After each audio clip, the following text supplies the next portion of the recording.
What a fitting end to the NFL season. 2021 will go down as one of the best, one of the most memorable NFL seasons, I think, of all time. If I'm not mistaken, statistically, it was the most competitive season in the history of the league. In a season, and definitely in the playoffs, where damn near every game was decided on the final play, it was only fitting that the Super Bowl ended the same way. The NFL season was not the only thing that ended last night. The 4 to 5 year run of the Los Angeles Rams, it ended as well. I hope all three of you guys that like the Rams out there, I hope you enjoy this moment because you have got some long years ahead of you. This thing in Los Angeles is about to fall apart faster than a double wide in a tornado. There were so many stories coming out of the Super Bowl.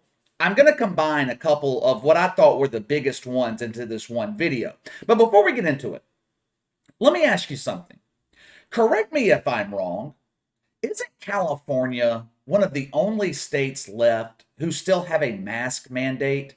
They have these requirements in place, right? That all the peasants must wear masks. Clearly, the mandate does not apply to the elites, the celebrities, because the COVID doesn't spread when millionaires are gathered together. I saw all of these celebrities, all of these elites last night not wearing masks. Oh no, it's a super spreader event. Now, I'm sure the media will find a way to blame the NFL for this, but I thought it was interesting. The state pushing the most COVID propaganda allowed over 70,000 maskless people into SoFi Stadium. Anyway, let's get into one of the bigger stories coming out of the Super Bowl.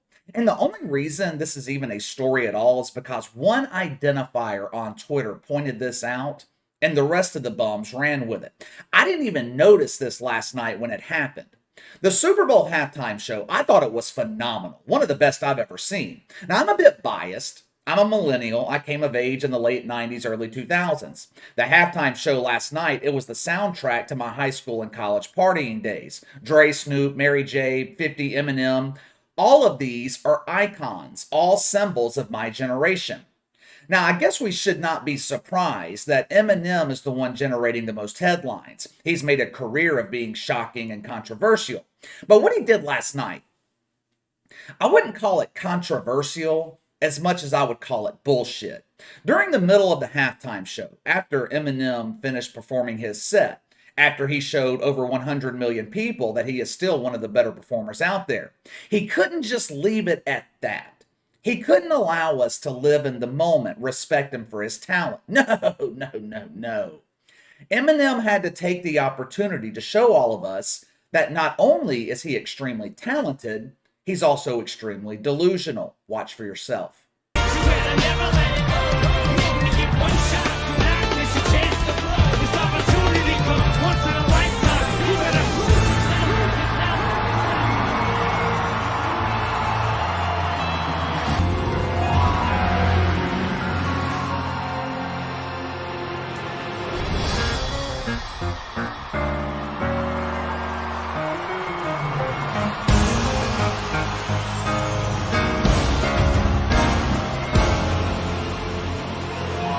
Like I said, I did not notice this watching it live last night. I mean, I saw Eminem get down on his knees, but I thought it was just part of the performance. I thought he was praying or came down with a cramp or he saw Dr. Dre's ass, got a boner, and knelt down to hide it from the world. Either way, I didn't think anything of it last night. Then I get a text message, and apparently Eminem got down on his knees to stand in solidarity with Colin Kaepernick. Well, I guess I shouldn't say stand in solidarity. He knelt in solidarity with Colin Kaepernick. Why? Why? Can we not just let this fucking guy go away, fade into obscurity? At this point, what purpose does Colin Kaepernick serve? He hasn't been in the NFL for 5 years. He had one, maybe two good seasons. NFL defenses figured him out, and he was done. I get tired of the mainstream media and these other Hollywood celebrities or rappers propping this bum up like he is some kind of a hero.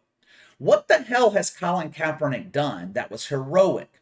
He's so courageous. He saw his NFL career coming to an end, so he got down on his knees and built himself a career capitalizing off of his own community. That is courage. These same people, they will vilify Drew Brees, someone that actually, helps the black community.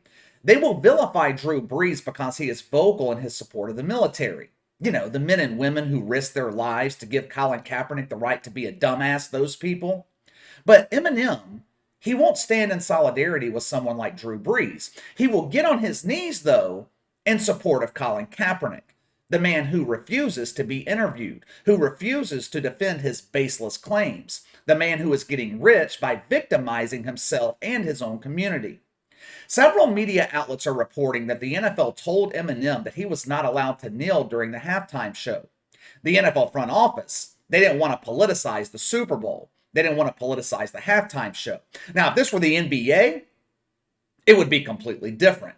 Adam Silver would be asking Eminem what size knee pads that he wears. Hey, Marshall, would you like black or white knee pads? I suggest black because the color white triggers woke Twitter. NFL spokesman Brian McCarthy has refuted these claims. He said that they knew that Eminem was going to kneel, and they never told him that he wasn't allowed to do so. I'm not so sure that I believe this. I mean, it could be true, but what else could the NFL say at this point? If they admit that they denied Eminem's request to kneel, then they look weak. They look like they can't control their own programming. It also opens them up to attacks from the media and the losers on Twitter. The NFL is stifling freedom of expression. They would not allow Eminem to support our ultimate victim, Colin Kaepernick. This is just speculation on my part, but I don't think NFL executives wanted a display to Colin Kaepernick at the Super Bowl. But once Eminem is on stage, what the hell can they do? It's live television. Roger Goodell, he can't run on stage and tackle him to prevent him from kneeling. Now, another big story coming out of the Super Bowl is Raheem Morris, defensive coordinator of the Rams. Raheem Morris, he won his second Super Bowl last night. He also won a ring back in 2002 with the Bucs. Now, you may be wondering, why is Raheem Morris a story coming out of the Super Bowl? We'll leave it to our favorite virgins at Deadspin to inject negativity into a positive moment. The trash at Deadspin is just unbelievable. Everything about the Super Bowl last night was phenomenal, but Deadspin continues to push negativity and propaganda. Damn near every article on the site is bitching and complaining. Chris Collinsworth is cringe. The halftime show was not intimate enough. Concerts are better in clubs, not stadiums and arenas. And my personal favorite, Raheem Morris not getting a head coaching job because he's black. It should come as no surprise. The writer of this propaganda is chairman of the Deadspin Virgin Club, Carron Phillips. Raheem Morris is being held back because he's black. White Sean McVay couldn't win a Super Bowl until he hired Raheem Morris.